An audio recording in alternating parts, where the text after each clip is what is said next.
Buenos días, estimados y estimadas, a los que no pudieron asistir a la reunión de Zoom de ayer.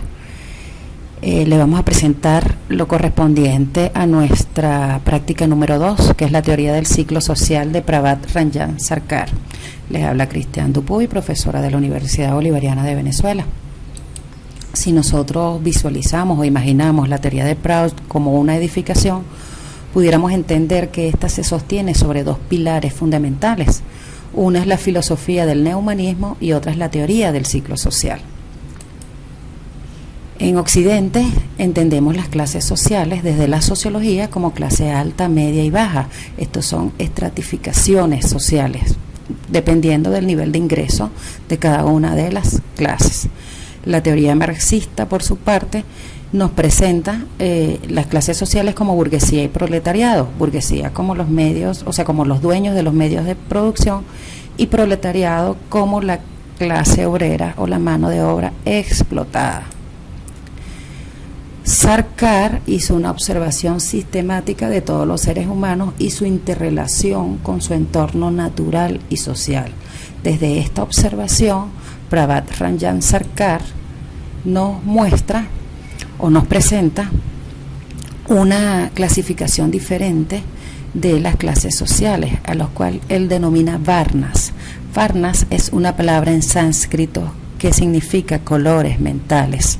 Es una manera de distinguir o clasificar las clases sociales según su psicología social.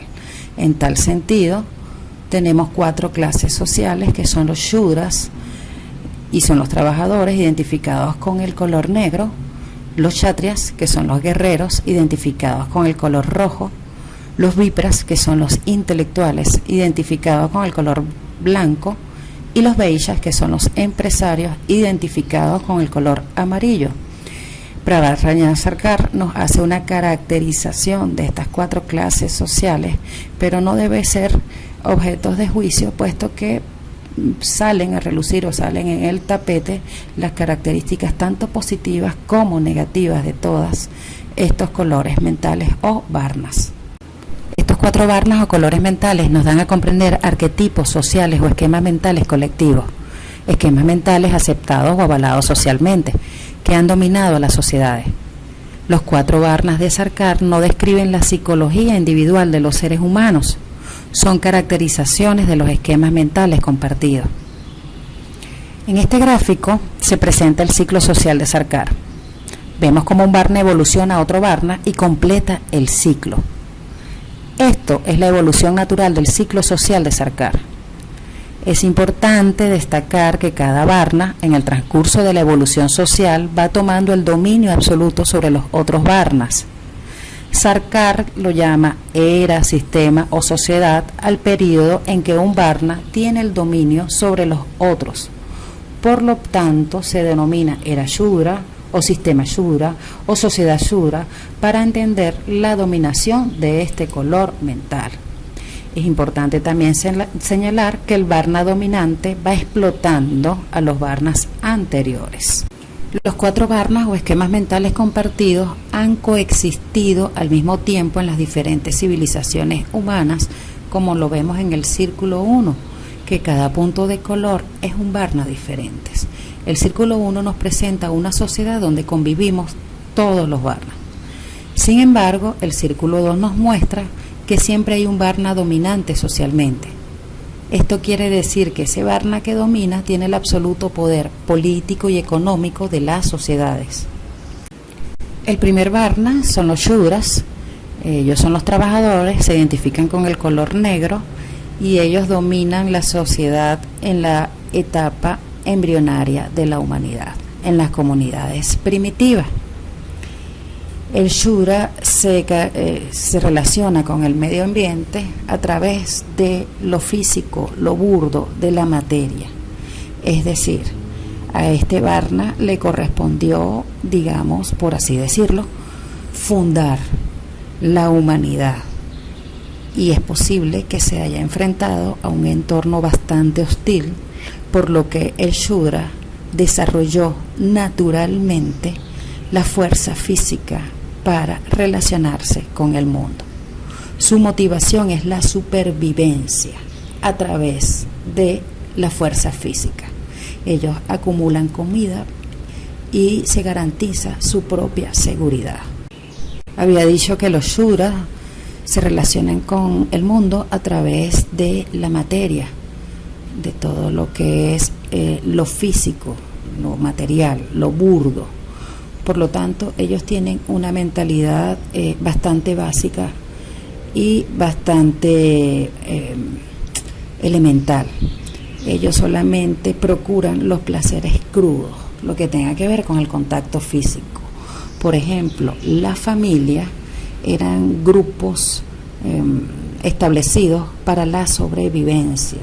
No habían lazos afectivos como tal. Los lazos afectivos se resumían al contacto físico, porque es la forma como el Shudra se relaciona con su entorno y con los otros seres. Por lo tanto, por ejemplo, la madre, cuando criaba a sus hijos, sus relaciones afectivas se limitaban al contacto físico, la lactancia y cuando el niño depende de los brazos de su madre. Pero apenas este niño comenzaba a crecer y a independizarse físicamente de su madre, se perdía todo contacto afectivo. No habían responsabilidades entre las personas del clan, simplemente era supervivencia. Los movía, era la supervivencia, no habían liderazgos de ningún tipo. Todo estaba permitido, no había como ética, no había como honorabilidad, ningún código de ética de ningún tipo. O sea, si para sobrevivir habría que matar a otro ser humano, o habría que matar a ancianos o niños, simplemente se hacía. Ellos estaban guiados por la emoción del temor, del miedo, por lo tanto eran politeístas. Sus dioses eran la montaña, el río, el sol, la lluvia o cualquier otro elemento de la naturaleza que le infundiera temor, y por eso ellos se arrodillaban ante sus dioses. No mencioné que las relaciones, o sea, la familia no era una institución, social, y las relaciones eran totalmente poligámicas, donde había un clan y estaban los hijos de el clan. Sarkar decía que la mentalidad Shudra no desarrolla la conciencia política ni el espíritu de lucha por la justicia social. Por supuesto, el Shudra no desarrolla un pensamiento sutil ni ninguna forma manifiesta de elevación del pensamiento. En la sociedad Shudra no se piensa en el otro, se piensa solo en la propia supervivencia. Ellos miran todo como un objeto y hacían todo por sobrevivir. No había honor ni ética.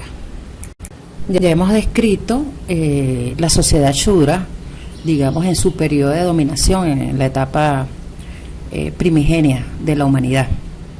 Sin embargo, los Shudras de hoy son los millones de pobres de la clase trabajadora, es esa clase explotada.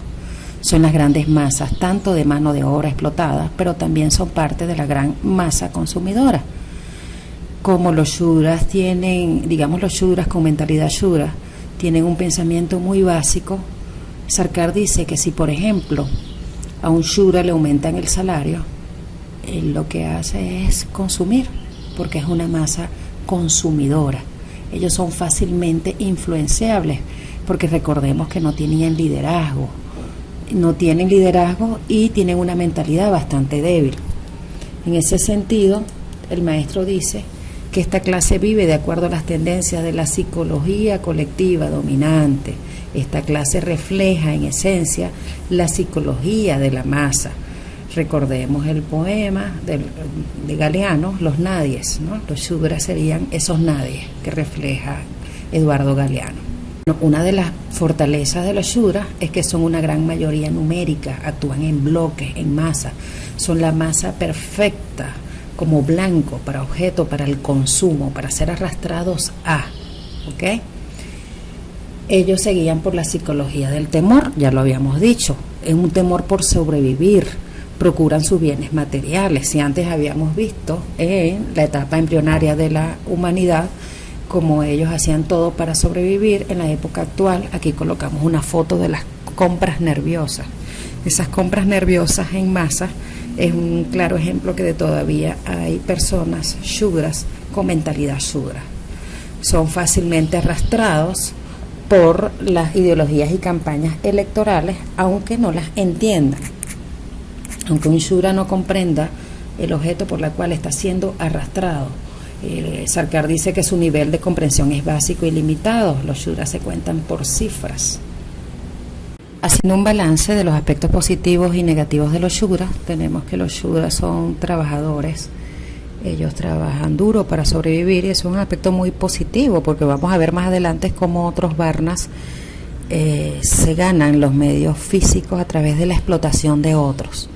Entonces es un aspecto positivo que los shuras se procuren su propio esfuerzo y su propio trabajo para ganarse el sustento, o sea, el trabajo honra, y esa característica lo tienen solo los shuras. Ellos tienen una gran fuerza física que desarrollaron por la manera que les correspondió relacionarse con su entorno. Ellos son numerosos en masa, son la mayoría numérica. Eso es una característica que quizás más adelante la vamos a valorar mucho más, pero es importante destacarlo. O sea, los shudras, Sarkar dice que la revolución la hacen los shudras porque son la mayoría, y aunque un shudra con mentalidad shudra participe en una revolución, porque ellos no tienen liderazgo, ellos no son quienes lideran esas revoluciones, pero actúan en masa y eso es importantísimo. En los aspectos negativos es que son elementales de pensamiento básico, no desarrollaron ningún tipo de pensamiento elevado, ni mucho menos sutil, son explotados y no saben ni siquiera que son explotados, no tienen conciencia de su propia explotación, son temerosos, absolutamente todo lo hacen actuando bajo la emoción del miedo, cobardes. Son influenciables, altamente influenciables, y por supuesto son objetos de ser arrastrados hacia el consumo. Por eso es que los shudras y su vocación al consumo son los que mantienen el actual sistema de dominación capitalista, pues. Aquí vemos la transición de los shudras al varna siguiente, que son los kshatriyas. En la etapa primigenia, pues, de la humanidad, los shudras tuvieron que fabricar armas para vigilar sus cosechas, por ejemplo, por el tema de la supervivencia, pero también para cazar animales. Entonces ya con la elaboración de armas comenzó a formarse un nuevo tipo de mentalidad.